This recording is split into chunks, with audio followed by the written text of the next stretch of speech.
இந்த வீடியோ பார்க்குற நீங்கள் எந்த ஏஜ் கேட்டகரியில் வேணால் இருக்கலாம். இப்போ நான் உங்ககிட்ட பேச போகிற விஷயம் உங்கள் எல்லாருக்குமே வந்து பர்சனலாக ரொம்பவே கனெக்ட் ஆகும். ஆம், நம்ம லைஃப்பில் வந்து எல்லாருமே பார்த்தீங்கன்னா ஏதோ ஒரு விஷயத்தில் வந்து எமோஷ்னலாக அட்டாச் ஆகியிருப்போம். அது வந்து ஒரு பர்சன் மேலேயோ இல்லை திங்ஸ் மேலேயோ இல்லை ஜாப்லேயோ ஏதோ ஒரு விஷயத்தில் வந்து அட்டாச் ஆகியிருப்போம். இனிஷியலாக இந்த அட்டாச்மெண்ட் எல்லாமே நம்மளுக்கு சந்தோஷத்தை கொடுத்தாலும் ஒரு கட்டத்தில் இதுலேருந்து நம்மளுக்கு வந்து அதிக பயம், பதட்டம், ஏமாற்றம் இது எல்லாமே தான் வருது. ஸோ இன்னைக்கு நான் உங்ககிட்ட பேச போகிற டாபிக் என்னன்னு கேட்டிங்கன்னா டிட்டாச்மெண்ட். இதை வந்து தமிழில் வந்து பற்றற்ற இருக்கிறதுன்னு சொல்லுவாங்க. ஸோ என்னோட பேர் அஸ்வின். உங்களுக்கு கெரியர் அண்ட் செல்ஃப் டெவலப்மெண்ட் ரிலேட்டடான வீடியோஸ் பார்க்கணும் அப்படின்னா என்னோட சேனலை சப்ஸ்கிரைப் பண்ணிக்கோங்க.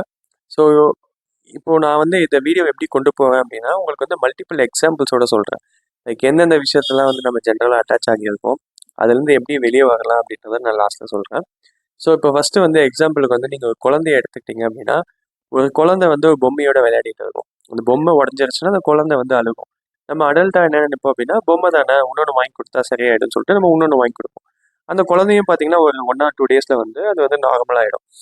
இது வந்து குழந்தைக்கு ஓகே. பட் பட் இதுவே நீங்கள் வந்து ஒரு அடல்ட்டாக இருக்கீங்க அப்படின்னா நீங்கள் ஆசைப்படுறது ஒரு பொம்மையாக இருக்காது. நீங்கள் வந்து ஒரு பர்சன் மேலே ஆசைப்படுவீங்க, இல்லை ஒரு காரோ வீடோ இது மேலே தான் நீங்கள் வந்து அட்டாச்மெண்ட் அதிகமாக வைப்பீங்க. ஸோ அப்படி இருக்கும்போது இது உங்கள் லைஃப் விட்டு போகுது அப்படின்னா நம்மளுக்கு ரொம்ப பெரிய பெயினை கொடுக்கும். எனக்குமே அப்படிதான், உண்மைதான்.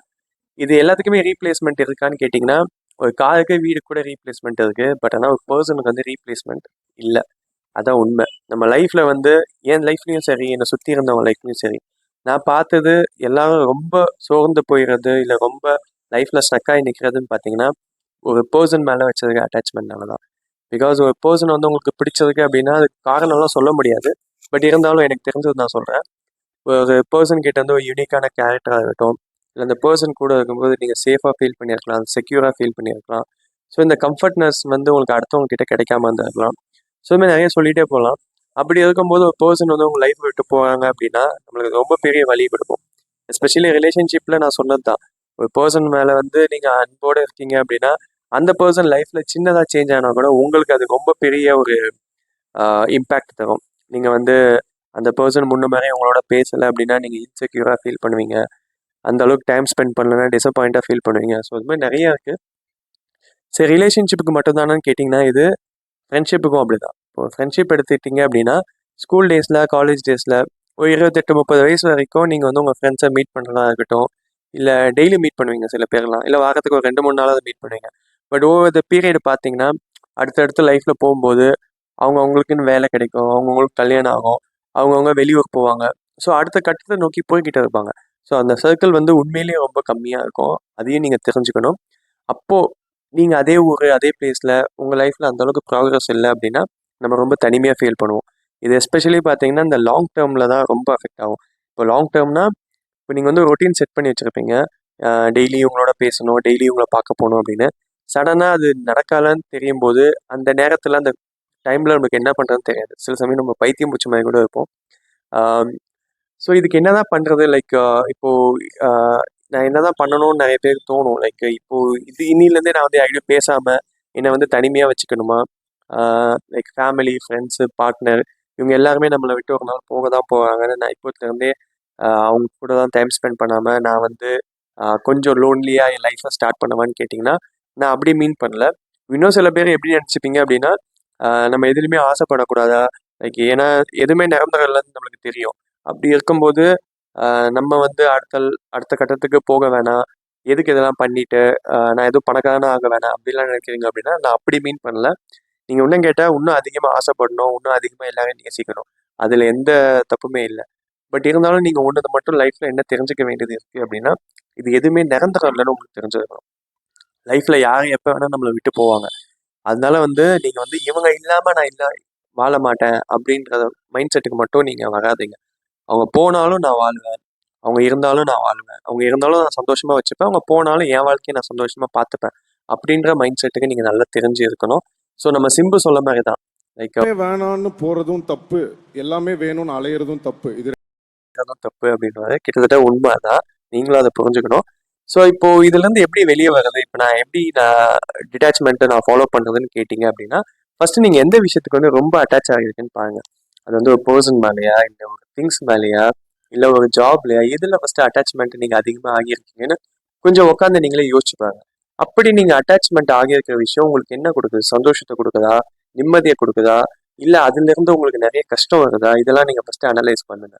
அடுத்தது பார்த்தீங்கன்னா, உங்களை வந்து முடிஞ்ச அளவுக்கு வந்து பிஸியாக வச்சுக்கோங்க. இப்போ எஸ்பெஷலி இப்போ பார்த்தீங்கன்னா, என்னோட பர்சனல் லைஃப்லையும் என்னோட ஃப்ரெண்ட்ஸ் லைஃப்லையும் பார்த்தீங்கன்னா, நான் பிரேக்கப் ஆகும்போது என்ன பண்ணுறதே தெரியல. ஒரு நல்ல ஃப்ரெண்டாக இருந்தால் ஷேர் பண்ணலாம்.